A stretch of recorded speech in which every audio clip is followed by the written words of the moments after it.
செய்யும் செய்கர்மம் கைகூட்டும் செஞ்சொல் பெருவாக்கும் பீடும் பெருக்கும் உருவாக்கும் ஆதலால் வானூர் மாணிமுத்தனை காதலால் கூப்புவார்தம் கை. இன்றைய வீடியோவில் நம்ம பார்க்கக்கூடிய தலைப்பு அப்படிங்கிறது சனிப்பெயர்ச்சி. சனிப்பெயர்ச்சி அப்படிங்கிறத பற்றி தான் நம்ம பார்க்க போகிறோம். முதல்ல என்னுடைய குலதெய்வத்தையும் காவல் தெய்வத்தையும் நவகிரகங்களையும் பஞ்சபூதங்களையும் வணங்கி நான் இந்த பதிவை தொடர்றேன். அதாவது சனிப்பெயர்ச்சி அப்படின்னு நம்ம பார்க்கும்போது சனி பகவான் சரியான தமிழ் வருடம் குரோதி வருடம் பங்குனி மாதம் 15ஆம் தேதி இரவு மணி 9:44க்கு, இதுவே ஆங்கில தேதி அப்படின்னு பார்த்தீங்கன்னா 2025 வருஷம் மார்ச் மாதம் 29, தமிழ் பங்குனி 15 தேதி. இந்த தேதியில் இரவு 9:44க்கு கும்பராசியிலிருந்து மீன ராசிக்கு பெயர்ச்சியாகி போகிறாங்க சனி பகவான். அதாவது இதுவரைக்கும் தன்னுடைய சொந்த வீடான கும்ப வீட்டில் மூலத்திரிகோண வீட்டில் இருந்து மீன வீட்டுக்கு பிரவேசிக்கிறது அப்படிங்கிறத பற்றியும் இதனால் ஏற்படக்கூடிய பலன்களை பற்றியும் தான் நம்ம பார்க்குறோம். இதில் 12 ராசிக்கு என்ன விதமாக பலன்கள் இருக்கும் அப்படிங்கிறத பார்க்குறோம். பொதுவாக ஒவ்வொரு ராசிக்கு தனித்தனி வீடியோவும் பார்க்குறோம். இதில் சனி பகவான் யார் அப்படின்னு கேட்டிங்க அப்படின்னா சூரியன் புத்திரன் தான் சனி. சனியின் புத்திரன் மாந்தி. அதாவது சனியின் புத்திரன் மாந்தி அல்லது குளிகன்னு சொல்லுவாங்க. இதில் சனியினுடைய நிலை அமைப்பு என்ன அப்படின்னு கேட்டிங்கன்னா சனி மேற்கு திசைக்கு அதிபதி, மேற்கு திக்குக்கு அதிபதி. சூரியன் கிழக்க உதித்து மேற்கு மறைகிறாங்க. அதுக்கு நேர் எதிராக இருக்கக்கூடிய பிளானட் யாருன்னு கேட்டிங்கன்னா சனி பகவான். அதாவது 12 ராசிகளில் காலபுருஷனுக்கு 7ஆம் வீடுன்னு சொல்லக்கூடிய துலாம் வீட்டில் உச்சமடையக்கூடியவரும் மேஷத்தில் நீச்சமடையக்கூடியவருமான இந்த சனி பகவான் இருள் கிரகம் என்றும் நீதி கிரகம் என்றும் நீதி பாரபட்சமற்ற நீதிவான் அப்படின்னு நம்ம பார்க்குறோம். அதாவது ஒரு நீதிபதி என்ன பண்ணுறாங்க அப்படின்னா தவறுகளை விசாரித்து மரண தண்டனையாக இருக்கலாம், ஆயுள் தண்டனையாக இருக்கலாம், தங்களுடைய உணர்வுகளுக்கு அப்பாற்பட்டு நீதி வழங்குறாங்க. அந்த ஒரு தன்மையில் தான் சனி பகவான் அப்படின்ற ஒரு கிரகம் அமைப்பு அப்படிங்கிறது இருக்குது. அவருக்கு ஈவு இரக்கம் அப்படிங்கிறதுலாம் கிடையாது அப்படின்ற அச்சம் மக்களிடையே நிறைய இருக்குது. அப்படிலாம் கிடையாது. ஒரு தனிப்பட்ட ஒரு நபருடைய ஜாதகத்தில் ஏற்பட்டிருக்கக்கூடிய கர்ம வினைகள் என்ன அப்படின்னு பார்த்துட்டு அதுக்கான சரியான பலாபலன்கள் என்ன அப்படிங்கிறத கொடுக்கறதுல சனி பகவான் சரியான ஒரு நிலையில் இருக்கிறாரு அப்படிங்கிறதுனால தான் நம்ம அவரை நீதிமான் அப்படின்னு சொல்கிறோம். அவருக்கு வச்சிருக்க பேர் ஒரு சரியான பேர் தான். இவர் மேஷத்தில் நீச்சமடைகிறார் அப்படிங்கிறதுனால மேசராசிக்காரங்களை பாதிக்க மாட்டார் அப்படின்ற ஒரு கருத்தும் இருக்குது. இந்த 12 ராசிகளில் முதலாவது ராசியில் தான் சனி பகவான் நீச்சமடைகிறாரு. சனி பகவான் பொறுத்த வரைக்கும் மேற்கு திக்கில் தான் பலம் அதிகம். அதாவது மேற்கு திக்கு அப்படின்னு பார்க்கும்போது மிதுனம், துலாம், கும்பம் மேற்கு திசை. இதில் கும்பராசியில் திக்பலம் அடைகிறாங்க. ஒரு ஜாதகத்தில் 7ஆம் வீட்டில் சனி பகவான் நிற்கும்போது அந்த சனி பகவானுக்கு 7ஆம் வீடு மேற்கு வீடு அப்படின்னு பேர். அங்கே திக்பலம் அப்படின்ற ஒரு அமைப்பில் பலம் அடைகிறாங்க சனி பகவான். இப்படிப்பட்ட சனி பகவான் மக்களிடையே ஒரு தவறான கருத்து இருக்கு. சனி ஒரு இருள் கிரகம், சனி பகவான் ஒரு துன்பங்களை மட்டும் தரக்கூடிய ஒரு கிரகம். 2.5 ஆண்டு, அதாவது மொத்தம் 7.5 ஆண்டுகள் அவருக்கு துன்பம் கொடுக்கறதுக்கு மட்டுமே அதிகாரம் கொடுத்து வச்சிருக்காங்க அப்படின்ற மாதிரிலாம் இருக்காங்க. அந்த மாதிரிலாம் கிடையாது. நவ கிரகங்கள் அப்படின்னு எடுத்துக்கிட்டாலுமே ஒவ்வொரு கிரகமும் ஒவ்வொரு பணிகளை செய்வாங்க. அதில் 9 கிரகமும் இணைஞ்சால் மட்டும்தான் ஒரு பலன் அப்படிங்கிறது கிடைக்கும். அதில் சனி பகவானுடைய பங்கு அப்படிங்கிறது ஒரு சிறப்பான ஒரு இடத்துல இருக்கும். இதில் நம்ம பார்க்குறது சனி பெயர்ச்சிக்கான பலன்கள். சனி பெயர்ச்சி 2025, 2025லேருந்து 2027 வரைக்கும் இந்த 2.5 ஆண்டு காலகட்டம், அதாவது 2.5ன்னு சொல்கிறோம். 2.5 ஆண்டு காலகட்டம் மீன ராசியில் பயிற்சி ஆகக்கூடிய இந்த சனி பகவான் மீன ராசிக்கு சனி பகவான் பயிற்சி ஆகிறாங்க. இதே சமயத்தில் அந்த வீட்டு அதிபதியான குரு பகவான் தன்னுடைய வீட்டுக்கு 4ஆம் வீடான மிதுனத்தில் தன்னுடைய சொந்த ராசி நட்சத்திரத்திலே பிரவேசிப்பாங்க. அதாவது குரு பகவானுக்கு 3 நட்சத்திரங்கள் கொடுக்கப்பட்டிருக்கு ஜோதிட சாஸ்திரத்தில். அதில் புனர்பூச நட்சத்திரத்தில் பிரவேசிப்பாங்க. சனி பகவான் தன்னுடைய சொந்த நட்சத்திரமான உத்திரட்டாதி நட்சத்திரத்தில் பயணிக்கும் போது குரு பகவான் தன்னுடைய சொந்த நட்சத்திரமான புனர்பூசத்தில் பிரவேசிப்பாங்க. ஆகையால் இந்த சனி பெயர்ச்சி அப்படிங்கிறது ரொம்பவும் ரொம்பவும் உத்தமமான பலன்களை மக்களுக்கு, பொதுமக்களுக்கு, வணிகம் செய்யக்கூடியவங்களுக்கு, தொழில்துறையில் இருக்கக்கூடியவங்களுக்கு, குருமார்களுக்கு, ஆன்மீகத்துறை சம்பந்தப்பட்டவங்களுக்கு, ஆன்மீகத்தில் இருக்கக்கூடியவங்களுக்கு, பொது சேவையில் ஈடுபடக்கூடியவங்களுக்கு, பொது காரியங்கள், அதாவது இறை காரியங்கள் இதிலெல்லாம் ஈடுபடக்கூடியவங்களுக்கு இந்த 2.5 ஆண்டு காலகட்டமும் ரொம்ப சிறப்பான உன்னதமான உத்தமமான பலன்களை இந்த சனி பகவான் கொடுக்க காத்துட்டு இருக்காங்க. அப்படி தான் இந்த கிரக நிலைகள் அப்படிங்கிறது அமைஞ்சிருக்கு. சனி பகவான் மட்டும் வச்சுக்கிட்டு நம்ம ஒரு பயிற்சி பலன்களை சொல்ல முடியாது. சனி பகவான் மற்ற வருட கிரகங்கள்னு சொல்லக்கூடிய குரு பகவான், ராகு, இவங்களுடைய பேச்சின் அடிப்படையில் தான் தன்னுடைய பலன்களை முழுமையாக ஒரு ராசி கொடுப்பாங்க. இதில் நற்பலன்களை ஏற்படுத்தக்கூடிய ராசி அமைப்பு இந்த கோச்சார ரீதியில் அப்படின்னு பார்க்கும்போது ரிஷபம், கடகம், துலாம், மகரம், மற்றும் கன்னி இந்த 6 வீடுகளுக்கும் மிகவும் உன்னதமான பலன்களையும், மற்ற 6 ராசிகளான மேஷம், மிதுனம், சிம்மம், விருச்சிகத்துக்கு கூட நல்ல பலன்களை செய்யும். அதில் துலாமுக்கு மட்டும் ரொம்ப உத்தமமான பலன்களை செய்யும் அப்படி சொல்ல முடியாது.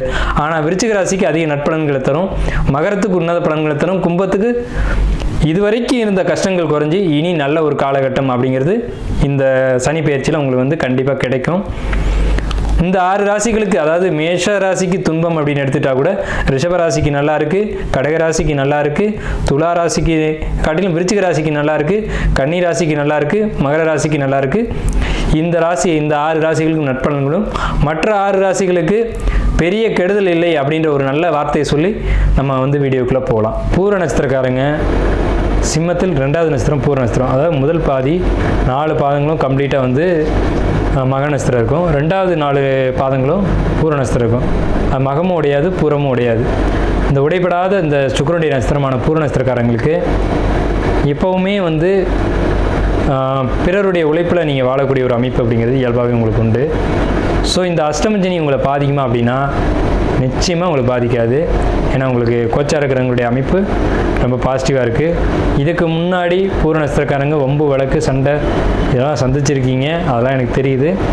ஆனால் அதனுடைய பாதிப்புகள் பின்தொடர்ச்சி இருக்குமோ அப்படின்ற ஒரு எண்ணங்கள் உங்கள் மனசில் ஓடலாம். அதெல்லாம் இருக்காது. அதுலேருந்து நீங்கள் வெளியில் வந்துடுவீங்க. கடன் பிரச்சனை, வழக்கு பிரச்சனை, அதே மாதிரி உங்களுக்கு குடும்ப பிரச்சனை அப்படிங்கிறதெல்லாம் நிவர்த்தி ஆகக்கூடிய காலகட்டங்கள் வந்துருச்சு. ஏன்னா கோச்சார கிரகங்கள் உங்களுக்கு 5 கூடிய குரு 5ஆம் வீட்டையே பார்க்குறாங்க. எல்லா பிரச்சனைக்கும் தீர்வு கிடைக்கும். இறை வழிபாடுகளும் இறை நம்பிக்கையும் உங்களுக்கு எப்போவுமே துணை புரியும். குறிப்பாக ஸ்ரீவில்லிபுத்தூர் வழிபாடு உங்களுக்கு தேவை. ஸ்ரீவில்லிபுத்தூர் ஆண்டாளுடைய வழிபாடு அப்படிங்கிறது பூர நட்சத்திரத்துக்கு ரொம்ப அவசியம். ஏன்னா பூரத்தில் பிறந்தவங்க தான் ஆண்டாள். உங்களுக்கு ஏதாவது ஒரு துன்பம் வருதுன்னா அவங்கள நினச்சிக்கோங்க, அவங்களுடைய சின்ன படமாவது வீட்டில் வச்சுக்கோங்க. உங்களுக்கு எந்த பிரச்சனையும் வராது, எல்லா பிரச்சனைகளையும் அவங்க பார்த்துக்குவாங்க. ஸோ ஆண்டாள் இருக்க உங்களுக்கு பயம் தேவையில்லை. அவங்களுடைய வழிபாடு உங்களுக்கு ரொம்ப முக்கியம். அதே மாதிரி உங்களுக்கு பார்த்திங்கன்னா சப்தகன்னியினுடைய வழிபாடு வருமானத்தை பெரிய அளவில் பெருக்கி கொடுக்கும். எப்போல்லாம் நேரம் கிடைக்குதோ உங்கள் இடத்துக்கு பக்கத்தில் இருக்கக்கூடிய சப்தகன்னியை போய் வழிபடுத்து வாங்க. வருமானமும் பொருளாதாரமும் உங்களுக்கு மிகப்பெரிய அளவில் உயரும். ஆனால் போகிறதில்ல, அதுதான் பிரச்சனை. நீங்கள் போய் வழிபாடு பண்ணிட்டு பாருங்கள், பெரிய அளவில் முன்னேற்றங்கள் தெரியும். வாழ்த்துக்கள். ராசி 2025 சனி பெயர்ச்சி பலன்கள். சிம்மம் அப்படிங்கிறது ஒரு ஆதிக்கம் செலுத்தக்கூடிய ராசி அப்படின்னு பேர். அதாவது சூரியன் இந்த வீட்டினுடைய அதிபதி. சூரியன் அப்படின்னா ராஜா, அரசன் அப்படின்னு அர்த்தம். அப்போ எந்த இடத்திலும் அரசனை போன்ற ஒரு குணம் அப்படிங்கிறது சிம்ம ராசிக்கு இருக்கும். ஒரு குழுவே இருக்குது அப்படின்னா அதில் தலைவனாக யார் இருப்பாங்க அப்படின்னு பார்த்தீங்கன்னா, யார் சிம்ம ராசி, சிம்ம லக்னத்தில், சிம்ம ராசியாக இருக்கலாம் அல்லது சிம்ம லக்னத்தில் ஒருத்தர் பிறந்தவங்க தான் அந்த குழுவுக்கு தலைவராக இருக்க முடியும். அப்போ தலைமை பண்புக்கு வரக்கூடியவங்க யாருன்னு கேட்டிங்க அப்படின்னா, ஒருத்தர் சிம்ம ராசிலேயோ அல்லது சிம்ம லக்னத்திலேயோ பிறந்திருக்கணும். இது பெரும்பாலும் 100க்கு 100% எடுத்துக்கிட்டா சிம்ம லக்னத்தில் பிறந்தவங்க முதன்மை தலைவனாக வந்துடுவாங்க. 2ஆம் பட்சத்தில் வரக்கூடியவங்க சிம்ம ராசிக்காரங்களாக இருப்பாங்க. அப்போ ஒரு தலைமை தாங்கக்கூடிய ஒரு தன்மை யாருக்கு இருக்கும் அப்படின்னா சிம்மத்துக்கு தான் இருக்கும். அப்போ தலைமையில் இருக்கக்கூடியவங்களுக்கு என்ன குணம் வேணும்னா பொறுமை நிறைய வேணும். ஆனால் சிம்மத்துக்கு பொறுமை பத்தாது. வேகம் அதிகம், கோபம் அதிகம், ஆற்றலும் அந்தளவுக்கு அதிகம். சிம்மத்துக்கு சோம்பல் தனமும் உண்டு. அது ஏன்னு கேட்டிங்கன்னா, சிம்ம ராசிக்காரங்க சிம்மம் ஆண் சிங்கம் அப்படின்னு பேர். ஆண் சிங்கம் வேட்டைக்கு போகாது. உணவுகளை வேட்டையாடிட்டு பெண் சிங்கத்திட்டு திருடி சாப்பிட்டுட்டு தூங்கக்கூடிய ஒரு கேரக்டர் யாருக்கு உண்டுன்னா இந்த ஆண் சிங்கத்துக்கு உண்டு. ஆண் சிங்கம் அப்படிங்கிறது அரசாலும் அப்படி சொல்லுவாங்க. ராஜ்ய பதவிகளுக்கு உண்டான ராசினா சிம்ம ராசி. இந்த சிம்ம ராசிக்கு வரக்கூடிய குரோதி வருஷம் பங்குனி மாதம் 15ஆம் தேதி அன்னைக்கு இரவு 9:44 கும்பராசிலேருந்து மீனராசிக்கு பிரவேசிக்கக்கூடிய இந்த சனி பகவானுடைய பலன்கள் எப்படி இருக்கும் அப்படிங்கிறத நம்ம இந்த வீடியோவில் டீட்டெயில்டாக பார்க்குறோம். சிம்ம ராசிக்காரங்களுக்கு ஏற்கனவே ஒரு அச்சம், நம்ம ராசிக்கு 8ஆம் வீட்டுக்கு சனி வர்றாரு, என்ன கெடுதல் பண்ண போகிறாரு, அஷ்டம சனின்னு சொல்லுவாங்களே, இது பாதிப்பை ஏற்படுத்துமா அப்படின்ற ஒரு கவலைகள், அச்சம் உங்கள் மனசில் இருக்கும். அது தேவையில்லாதது அப்படின்னு நான் சொல்கிறேன். ஏன்னு கேட்டிங்கன்னா, ஒரு ஜாதகத்தை கோச்சார கிரகங்கள் ஆட்டி படைக்கின்றது உண்மைதான், இல்லைன்னு மறுக்க முடியாது. இதில் நம்ம குறிப்பாக கவனிக்க வேண்டிய விஷயம் என்னன்னு கேட்டிங்கன்னா, உங்களுடைய பிறப்பு ஜாதகம் மோசமாக இருக்கும் பட்சத்தில் தான் இந்த கோச்சார கிரகங்கள் வேலை செய்யும். குறிப்பாக பாதகாதிபதி, மாரகாதிபதி, அட்டமாதிபதி இவர்களுடைய திசையோ அல்லது புத்தியோ நடக்கக்கூடிய காலகட்டத்தில் இந்த மாதிரி அஷ்டமச்சனி வந்துச்சு அப்படின்னா சொல்லவே வேண்டியதில் 100% பிரச்சனைகளை ஏற்படுத்தும். நீங்கள் ஒன்று ஜெயிலையோ அல்லது மருத்துவமனையிலையோ அல்லது கடன் பிரச்சனையோ நீங்கள் சந்திப்பீங்கிறது உறுதி தான், அதை இல்லைன்னு நம்ம மறுக்கலை. ஆனால் உங்களுக்கு நல்ல தசாபுத்திகள், 5ஆம் இடத்து அதிபதியினுடைய திசை, 9ஆம் அதிபதியினுடைய திசை, இவர்கள் நல்ல நிலையில் இருந்து தசா புத்திகள் நடத்தும் பட்சத்தில் உங்களுக்கு எந்த ஒரு இடர்பாடுகளும் வராது அப்படிங்கிறதும் உண்மை. ஸோ அப்போ உங்களுடைய சுய ஜாதகம் அப்படிங்கிறது ரொம்ப முக்கியம். இதில் கோச்சார பலன்களை மட்டும்தான் நம்ம சொல்கிறோம். இது ஒரு 70% கரெக்டாக இருக்கும்.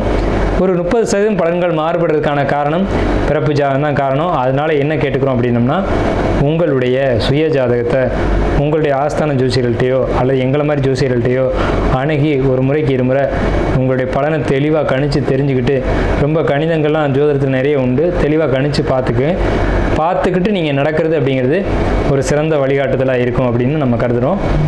இப்போ இதில் சிம்ம ராசிக்கு உண்டான கிரக நிலை அமைப்பை நம்ம முதல்ல சொல்லிவிடுவோம், அப்புறம் அதுக்கான பலன்களை சொல்லுவோம். சிம்ம ராசிக்கு 2ஆம் இடத்துல இது வரைக்கும் கேது பகவான் இருக்காங்க, 8ஆம் இடத்துல இது வரைக்கும் ராகு பகவான் இருக்காங்க.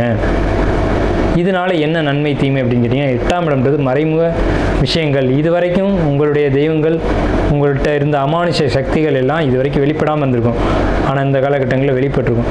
நீங்கள் யார், உங்களுக்குள்ளே என்ன விஷயம் இருக்குது அப்படிங்கிற ஒரு உண்மையினுடைய வெளிப்பாடு அப்படிங்கிறது தான் 8ஆம் இடம். அது பிரபஞ்ச சக்தின்னு சொல்லுவாங்க இல்லைங்களா, அது உங்களை தொடும் அமைப்பு. சிம்மத்துக்கு அது இயல்பாகவே உண்டு. அந்த அமைப்பு உங்களுக்கு நம்ம யார் அப்படிங்கிறத சுட்டி காட்டக்கூடிய காலகட்டம் இது வரைக்கும். அது 8ல் ராகு இருந்த வரைக்கும். 8ல் ராகு இருந்தால் உண்மைகள் புலப்படும் அப்படின்னு அர்த்தம். எது உண்மை அப்படிங்கிறது புலப்பட்டிருக்கும். ஒரு தெரியாத விஷயம், புரியாத விஷயம் புரிஞ்சிருக்கும் அப்படின்னு நம்ம சொல்கிறோம்.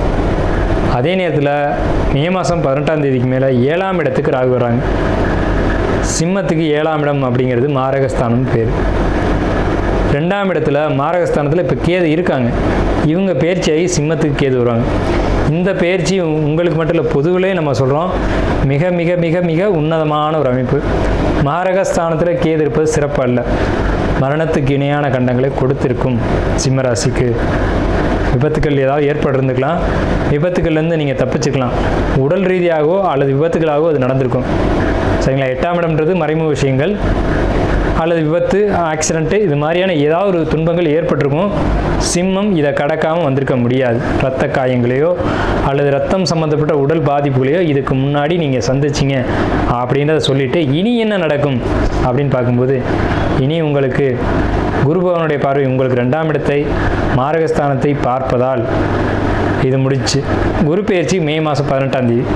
உங்களுடைய 3ஆம் இடத்தையும் உங்களுடைய 5ஆம் இடத்தையும் உங்களுடைய 7ஆம் இடத்தையும் ஏக காலத்தில் குரு பகவான் பார்ப்பாங்க.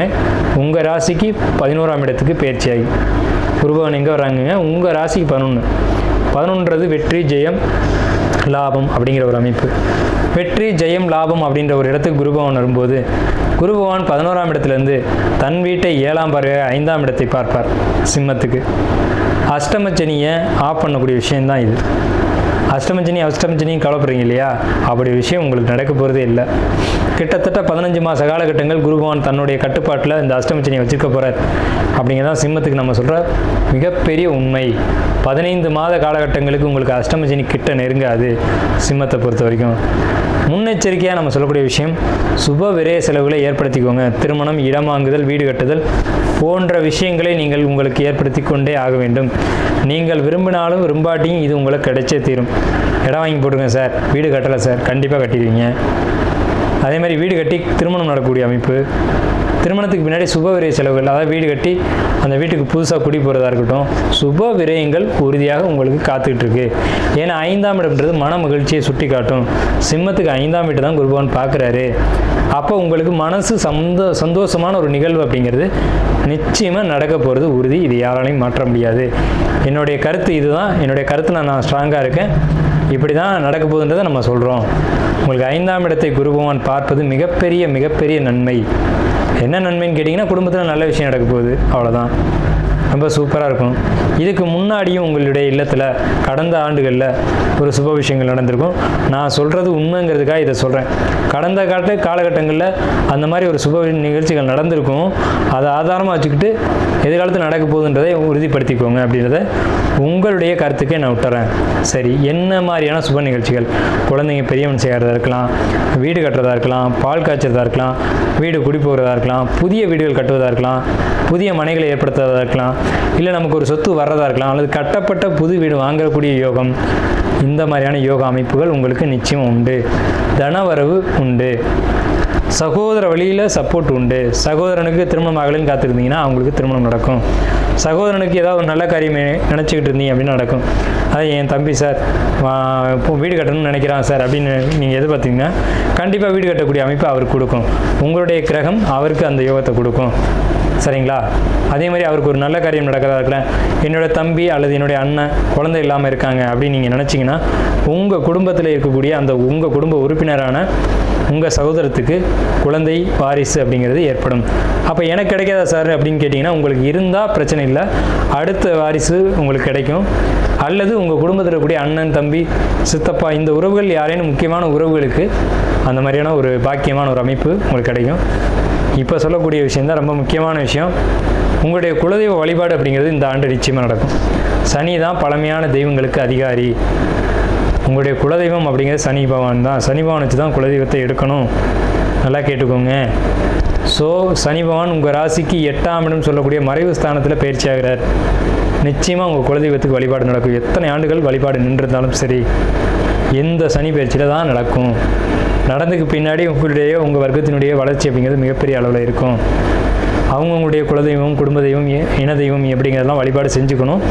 செய்யக்கூடிய அமைப்பு நீங்கள் முயற்சி பண்ணி தடையாக இருந்தாலும் இந்த காலகட்டங்களில் அது நல்லபடியாக நடக்கும் அப்படிங்கிறது உண்மை. அதுக்கான கோச்சார கிரக நிலைகளுடைய அமைப்பு சப்போர்ட் பண்ணுது.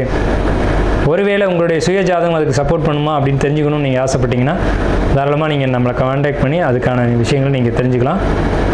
சரிங்களா? அடுத்து உங்களுக்கு வேறு என்ன அப்படின்னு கேட்டிங்கன்னா, உங்கள் ராசிக்கு 2ஆம் இடத்துல மாரகஸ்தானத்தில் இருந்த கேது பகவான் ராசிக்கு பேச்சு ஏறாங்க. அதாவது ராசி மேலே சந்திரன் மேலே கேது ஏறாங்க. சந்திரன் மனோகாரகன், கேது குழப்பத்துக்கான காரகன். ஆனாலும் உங்களுடைய 5ஆம் இடத்தை குரு பகவான் பார்ப்பதால் அந்த குழப்பம் தீரும் அப்படிங்கிறத உண்மை. ஒரு விஷயத்தை நிதானமாக யோசித்து சிந்தித்து செயல்படுவீங்க அப்படிங்கிறத உண்மை. சிம்மம் யாராக இருந்தாலும் உறுதியாக சொல்கிறேன், உங்கள் குலதெய்வம் கோயிலில் ஒரு மரம் இருக்கும். அந்த மரத்தில் போய் நீங்கள் வழிபாடு பண்ணிட்டு வந்தீங்கன்னா உங்களுக்கு தேவையான நல்ல விஷயம் நடக்கும். எப்படி சொல்கிறோம்னா, சிம்மத்துக்கு 5ஆம் வீடு தனுசு வீடு. தனுசுன்றது குரு பகவானுடைய வீடு. அப்போ குருனா மரங்கள், காய்கள், கனிகள் கொடுக்கக்கூடிய மரங்கள் அர்த்தம். அதை வச்சு தான் நம்ம சொல்கிறோம். உங்களுக்கு ஒரு தடைகள், ஒரு தொந்தரவுகள் இருக்குது அப்படின்னா உங்கள் குலதெய்வம் கோயிலில் இருக்கக்கூடிய மரத்துக்கு அடியில் போய் ஒரு 10 நிமிஷம் உட்காந்து உங்களுடைய வேண்டுதல்களை சொல்லிட்டு வந்தீங்க அப்படின்னா நிச்சயமாக உங்களுடைய வேண்டுதல் நிறைவேறும். இந்த சனி பயிற்சி வாயிலாக உங்கள்கிட்ட இந்த ஒரு விஷயத்தை சொல்கிறதுக்கு நான் மிகவும் சந்தோஷப்பட்டுக்கிறேன். அடுத்து திருமண வாழ்க்கை, இந்த சிம்மராசிக்கு திருமண வாழ்க்கை எப்படி இருக்க போகுது? கணவன் மனைவியிடையே இருந்த கருத்து வேறுபாடுகள் நீங்கி ஒற்றுமை, சந்தோஷம், அன்பு இதெல்லாம் நிறைய கிடைக்க போகுது. ஏன்னு கேட்டிங்கன்னா கேது பகவானுடைய பேச்சு தான் இதுக்கு முக்கிய காரணம். கேது 2ஆம் இடத்துலேருந்து பேச்சாகி ராசிக்கு வர்றாங்க. ஸோ குடும்ப உறவுகளுக்குள்ள இந்த சிக்கல்கள் தீரும். அதே நேரத்தில் உங்களுக்கு 8ஆம் இடத்து சனி பகவான் 2ஆம் இடத்தை பார்ப்பாங்க. 8ஆம் இடத்து சனி பகவான் உங்களுக்கு பார்க்கக்கூடிய இடம் 2 மற்றும் உங்களுக்கு உங்கள் ராசிக்கு 5, உங்கள் ராசிக்கு 10ஆம் இடம். இந்த 3 இடங்களை 2, 5, 10 இந்த 3 இடங்களை பார்க்கறதுனால என்ன நன்மை தீமைகள் அப்படிங்கிறத பார்ப்போம். 10ஆம் இடம் கர்மஸ்தானம், தொழில் ஸ்தானம். இதை சனி பகவான் பார்க்கறதுனால உங்களுக்கு வேலையில் நிதானம், பொறுமை, நம்ம தொழிலை எப்படி பண்ணணும், எப்படி பண்ணால் நல்லாயிருக்கும் அப்படிங்கிற ஒரு சிந்தனை உங்களுக்கு கிடைக்கும். 2ஆம் இடத்தை சனி பகவான் பார்க்கறதுனால வருமானத்தில் ஏற்பட்டக்கூடிய தடைகள், தாமதங்கள் நீங்கி வருமானத்துக்கு ஒரு நல்ல ஒரு கைடன்ஸு, உங்களுக்கு சப்போர்ட்டிவ் நண்பர்களுடைய ஆதரவு கிடைக்கும். அதே நேரத்தில் 5ஆம் இடத்தை சனி பகவான் பார்த்தாலும் அங்கே குரு பகவானுடைய பார்வை இருந்து நண்பர்கள் மூலமாகவும், அதாவது உறவினர்கள் மூலமாகவும் உங்களுக்கு சப்போர்ட்டிவ், உங்களுக்கு ஒரு ஆதரவு அப்படிங்கிறது கிடைச்சி உங்களுடைய குலதெய்வ அனுகிரகமும் கிடைக்கும் அப்படிங்கிறத நம்ம மீண்டும் வலியுறுத்தி சொல்கிறோம். அதே மாதிரி உங்கள் ஜாதகத்தில் குரு பகவான் 10ஆம் இடத்துல இருந்து 11ஆம் இடத்துக்கு பயிற்சியாகி உங்கள் ராசிக்கு 3, 5, 7 இடங்களை பார்க்குறாங்க. ராகு கேதுக்களை பொறுத்த வரைக்கும் ராகு பகவான் பார்க்குறது உங்களுக்கு 11ஆம் இடம்ன்ற லாபஸ்தானத்தை. ஸோ ராகு பகவானுக்கும் இந்த 11ஆம் இடத்துக்கும் ஒரு தொடர்பு வரும்போதெல்லாம் தொழிலில் லாபம் இருமடங்காக கிடைக்கும். ராகு இருமடங்குன்னு சொல்ல முடியாது, பன்மடங்கு அப்படின்னு கூட சொல்லலாம். அப்போ பன்மடங்கு உங்களுக்கு வந்து தொழிலில் லாபம் கிடைக்குது அப்படிங்கிறது இதில் உறுதியாகுது. உங்களுடைய தொழிலை பயங்கரமாக டெவலப் பண்ண போகிறீங்க. அதுக்கு 11ஆம் இடம் அப்படிங்கிறதுல இன்னொரு ரகசியம் என்னன்னு கேட்டிங்கன்னா, நண்பர்கள். இந்த 11ஆம் இடத்து நண்பர்கள் யாருன்னு கேட்டிங்கன்னா, நீண்ட கால நட்பு அப்படிங்கிறது தான் அர்த்தம். நண்பர்களோடு இணைந்து நீங்கள் பயணிச்சிங்க அப்படின்னா நீங்கள் பண்ணக்கூடிய தொழிலோ சர்வீஸோ மிகப்பெரிய வளர்ச்சி அடையும். அதே நேரத்தில் நீங்கள் நண்பர்கள் மனது வருத்தப்படாமல் நடந்துக்கணும். சிம்ம ராசியாக இருந்தாலும் சரி, சிம்ம லக்னமாக இருந்தாலும் சரி. சிம்ம லக்னத்துக்கு 100% பொருந்தும், சிம்ம ராசிக்கு 50% இந்த பலன்கள் பொருந்தும் அப்படிங்கிறத நம்ம மீண்டும் மீண்டும் வலியுறுத்தி சொல்கிறோம். 11ஆம் இடம்ன்றது நண்பர்கள், 11ஆம் இடம்ன்றது லாபம். நண்பர்கள் மூலமாக தான் லாபம் கிடைக்கும். நண்பர்கள் தான் உங்களுக்கு நலவிரும்பிகளாக செயல்படுவாங்க அப்படிங்கிற ஒரு உண்மையை தெரிஞ்சுக்கோங்க. ஸோ உங்களுக்கு சிம்மத்தை பொறுத்த வரைக்கும் அஷ்டமச்சனி என்பது இருந்தாலும் அஷ்டமச்சனியில் நீங்கள் இதெல்லாம் பண்ணக்கூடாதுன்றதை நம்ம சொல்லிடுவோம். தேவையற்ற ஒரு விஷயங்களில் ஈடுபடணும். தேவையற்ற விஷயங்கள் அப்படிங்கிறது போதை பழக்கங்கள், லாகிரி வஸ்துக்கள், இந்த மாதிரியான விஷயங்களில் நீங்கள் கவனம் செலுத்தாமல் இருக்கிறது நல்லது. உணவு விஷயங்களில் கட்டுப்பாடோடு இருக்கிறது நல்லது. உடல்நலம் சார்ந்த விஷயங்களை எச்சரிக்கை எடுத்துக்கிறது நல்லது. இந்த 3 விஷயங்களையும் நீங்கள் ஃபாலோ பண்ணணும். நண்பர்கள் சப்போர்ட் உங்களுக்கு தேவை, நண்பர்களுடைய ஆதரவு தேவை, உறவினர்கள் குடும்பத்தினுடைய ஒரு ஆதரவு அப்படிங்கிறது தேவை. அதை கணவன் மனைவிக்கிட்டையும் மனைவி கணவன்கிட்டையும் சொல் பேச்சு கேட்டு நடந்துக்கணும். நான் தான் பெரியவன், எனக்கு தான் தெரியும் அப்படின்ற ஒரு எண்ணத்தை நீங்கள் விட்டுறணும். சிம்மராசிக்காரங்க இந்த எண்ணத்தை விட்டுட்டு கணவன் மனைவி சொல்கிறதையும் மனைவி கணவன் சொல்கிறதையும் கேட்டு நடந்தீங்க அப்படின்னா ரொம்ப சிறப்பான ஒரு விஷயம். இது பண்ணக்கூடிய விஷயங்கள். பண்ணக்கூடாத விஷயங்கள், முகமே தெரியாத ஒருத்தர் ஒரு விஷயத்த சொல்கிறாரு, சார் இந்த சீட்டு வாங்கினீங்கன்னா இவ்வளோ அமௌண்ட் வரும் சார், இது ஒரு MLM கம்பெனி சார், இதில் நீங்கள் இன்வெஸ்ட் பண்ணிங்கன்னா லாபம் பயங்கரமாக கிடைக்கும் சார். ஏன்னா 11ஆம் இடத்துல ராகு தொடர்பு, லாபத்தின் மீதான பேராசையை தூண்டி விடுவார். ஸோ அந்த மாதிரி தூண்டி விடுறாங்க அப்படின்னா யோசிக்கணும் 2 நிமிஷம். அதாவது ஒரு பணம் உழைப்பில்லாத வழியில் பன்மடங்காக வருது அப்படின்னா அது நமக்கு தேவையான்னு முதல்ல யோசிக்கணும். இவர் வழிகாட்டுறவர் முதல்ல சரியான நபரான்னு முதல்ல யோசிக்கணும். அப்போ காட்டுற பக்கம்லாம் நம்ம பயணிக்கக்கூடாது. உங்களுக்குன்னு ஒரு கைடன்ஸ் வச்சுக்கணும். அது குறிப்பாக வந்து ஜோதிடர்களாக இருக்கிறது ரொம்ப நல்லது. எப்போதுமே ஒரு ஜோதிடரை அணுகி அவர் சொல்கிற பாதையில் பயணிச்சிங்க அப்படின்னா உங்கள் வாழ்க்கை மிகவும் சிறப்பாக இருக்குங்கிறத நான் கேட்டுக்கிறேன். ஏன்னா சிம்மத்துக்கு 5க்கும் 8 கூடியவன் குரு. 5ஆம் இடம் என்பது குருமார்களை குறிக்கும், 5ஆம் இடம் என்பது நண்பர்களை குறிக்கும், 5ஆம் இடம் என்பது ஜோதிடர்களை குறிக்கும். அதனால தான் நம்ம வலியுறுத்தி சொல்கிறோம், ஜோதிடர்களை அணுகி அவங்களே உங்கள் குலகுருவாக ஏற்றுக்கிட்டு நீங்கள் அவங்களோட பயணிச்சிங்க அப்படின்னா இது ரொம்ப சிறப்பான ஒரு அமைப்பு சிம்மத்துக்கு கொடுக்கும். சிம்மம் பெரும்பாலும் ஜோதிடர்களாக இருப்பாங்க. அறிஞ்சாலும் 1000 பேரை கேளுன்றது பழமொழி. ஸோ உங்களுக்கு தெரிஞ்சாலும் ஒருத்தருடைய கைடன்ஸில் நீங்கள் பயணிக்கிறது அப்படிங்கிறது ரொம்ப ஒரு சிறப்பான ஒரு அமைப்பு. பண்ணக்கூடாத விஷயங்களில் பேராசை, பெரும் லாபம், இந்த விஷயங்களை கவனம் செலுத்தாதீங்க. சிறுக நம்ம சம்பாதிக்கலாம், தொழிலில் நம்ம பண்ண இன்வெஸ்ட்மெண்ட்டுக்கு ஏற்ற மாதிரி சம்பாதிக்கலாம் அப்படின்ற எண்ணத்துக்கு வாங்க. 2வது விஷயம், வாகனங்கள் எடுக்கும்போது உங்களுக்கு 4ஆம் வீடு செவ்வாயினுடைய வீடு. பெரும்பாலும் சிம்மம் புதிய வாகனங்கள் எடுக்கிறத தவிர்த்துக்கணும். 2ஆம் தரமான வாகனங்கள் எடுத்துக்கிறது நல்லது. டாக்குமெண்ட் இல்லாத சொத்து, டாக்குமெண்ட் இல்லாத வாகனங்கள் இதை வாங்குறத தவிர்த்துக்கணும். ஏன்னா ஃபைன் கட்டக்கூடிய சூழ்நிலைகள் உருவாகலாம். அதே மாதிரி புதிய நபர்களுடைய நட்பு அப்படிங்கிறத கொஞ்சம் எச்சரிக்கையாக வச்சுக்கணும். தேவையில்லையான்றதை பார்த்துக்கணும். அதே மாதிரி பேராசைப்படக்கூடாது, ஜாமீன் கையெழுத்து போடக்கூடாது. பெண்கள் விஷயத்தில் ரொம்ப கண்ணியத்தோடு நடந்துக்கணும். பெண்கள்கிட்ட பேசுகிறதா இருக்கட்டும், பழகிறதா இருக்கட்டும் ரொம்ப கவனம் தேவை. இந்த மாதிரி விஷயங்களை நீங்கள் கடைப்பிடிச்சிங்க அப்படின்னாலே இந்த சிம்ம ராசிக்கு வரக்கூடிய இந்த அஷ்டமச்சனியானது உங்களுக்கு பாதிப்புகளை ஏற்படுத்தாது அப்படின்றது தான் உண்மை. ஸோ நீங்கள் இதை நினச்சி பயப்பட வேண்டிய அவசியம் இல்லை. உங்களுக்கு இந்த சனிப்பெயர்ச்சியானது 2025 வரக்கூடிய சனிப்பெயர்ச்சி 2.5 ஆண்டு காலகட்டம் 2027 வரைக்கும் உங்களுக்கு எந்த விதமான துன்பங்களையும் ஏற்படுத்தாது. அதே நேரத்தில் இறை வழிபாடுகளும், கோயில் ஆலய பிரவேசங்களும், ஆலயங்களை போய் வழிபடுறதும், குறிப்பாக சனி அப்படின்னாலே என்ன சொல்லுவாங்க அப்படின்னா அனுமன் வழிபாடு, அனுமனுக்கு வெண்ணெய் சாத்தி வழிபாடு பண்ணுறது, அனுமன் கோயிலுக்கு நெய் வாங்கி கொடுக்குறது, வெற்றிலை மாலை சாத்தி வழிபாடு பண்ணுறது அப்படிங்கிறது ரொம்ப ஒரு உன்னதமான பலன்களை கொடுக்கும். அதாவது அனுமன் வந்து ஏன் அனுமனை நம்ம வழிபடுறோம் அப்படிங்கிறது காரணம் ஒன்று இருக்குது. சனி பகவானுக்கு ஒரு பிரச்சனை ஏற்பட்டது. ராவணன் கதையில் வந்து ராவணனுக்கு மகன் பிறக்கிறான் இந்திரஜித். அப்போ அந்த இந்திரஜித்து சாகா வரத்தோடு இருக்கணும் அப்படின்னு சொல்லி ராவணன் சுக்கராச்சாரியருடைய ஆலோசனையின் பேரில் கிரகங்கள் எல்லாத்தையும் மீன ராசியில் வச்சு கட்டுறாங்க. அப்படி கட்டும்போது சுக்கிர பகவான் சனிக்கு ஒரு கட்டளை இடுறார், நீ ஒரு காலை தூக்கிடு, அப்போ வந்து உன் கால் வந்து அடுத்த ராசியில் விழுகும், அப்போ கிரகங்கள் எல்லாம் ஒரு கோட்டில் இல்லாமல் வேறு ராசிக்கு போயிடும், அப்போ வந்து இந்திரஜித்துக்கு மரணம் வரும் அப்படின்னு சொல்லி சொல்கிறாங்க. ஆனால் இந்த ராவணனுக்கு ஆலோசனை கொடுத்ததும் சுக்கிரன் தான், அதே சனி பகவானுக்கு ஆலோசனை கொடுத்ததும் சுக்கிரன் தான். ஸோ அப்போ வந்து இந்த மாதிரி சுக்கிரனுடைய ஆலோசனை கேட்டு ராவணனுக்கு எதிராக நடந்ததுனால ராவணன் என்ன பண்ணுறான், எல்லா நவகிரகங்களையும் விட்டுட்டு சனி பகவானை மட்டும் கட்டி போட்டுறது. அப்படி கட்டி போடும்போது இலங்கைக்கு போய் திரும்பும்போது அனுமனுக்கு ஒரு அழுகுரல் கேட்குது. அது எங்கன்னு பார்க்கும்போது சனி பகவானை ராவணன் கட்டி வச்சுருக்கான். அந்த கட்டை அவுக்கிறார் அனுமன். ஸோ அப்போ வந்து அனுமன் ஒரு ஆக்கிருதி வாங்கிக்கிறாரு சனி பகவான்கிட்ட, என்னுடைய பக்தர்களை நீ எப்போதும் துன்புறுத்தக்கூடாது அப்படின்னு சொல்லி. ஸோ அதனால தான் இப்போவும் நம்ம சொல்கிறோம், சனி பகவானால் ஒரு துன்பம் வரப்போகுது அப்படின்னா நீங்கள் குருமார்களை காட்டிலும் அனுமனை வழிபாடு பண்ணுறது அப்படிங்கிறது நிச்சயமாக அந்த அஷ்டமச்சனி, ஏழரை சனி, கண்டகச்சனி, மாரகச்சனி இது போன்ற எந்த சனிகளும் உங்களுக்கு தொந்தரவுகள் செய்யாது அப்படிங்கிறதான் உண்மை. ஸோ அதனால் அனுமன் வழிபாடு எடுத்துக்கோங்க. அனுமன் ஆலயத்துக்கு அடிக்கடி போயிட்டு வாங்க. வெற்றிலை மாலைகள் போட்டு வழிபாடு பண்ணுங்கள். அனுமன் ஆலயத்துக்கு நெய் வாங்கி கொடுங்க, வெண்ணெய் வாங்கி கொடுங்க. ஏன்னா அனுமனுக்கு பிடிச்சது வெண்ணெய். ராமா அப்படின்னு சொன்னால் போதும், அனுமன் எங்கே இருந்தாலும் வருவார். ஸோ ராமஜெயம் அப்படின்ற வார்த்தைகளை அதிகமாக யூஸ் பண்ணுங்கள். ராமஜெயம் எழுதுங்க, ராமஜெயம் படிங்க, ராம சங்கீர்த்தனம் நீங்கள் இதிலெல்லாம் கலந்துக்கோங்க அல்லது கேளுங்க. குறைஞ்சபட்சமாவது சிம்மத்துக்கு எந்த ஒரு துன்பங்களும் நேராது என்று சொல்லி நம்ம நிறைவு செய்வோம். சிம்மத்துக்கு வாழ்த்துக்களை தெரிவிச்சுக்குவோம்.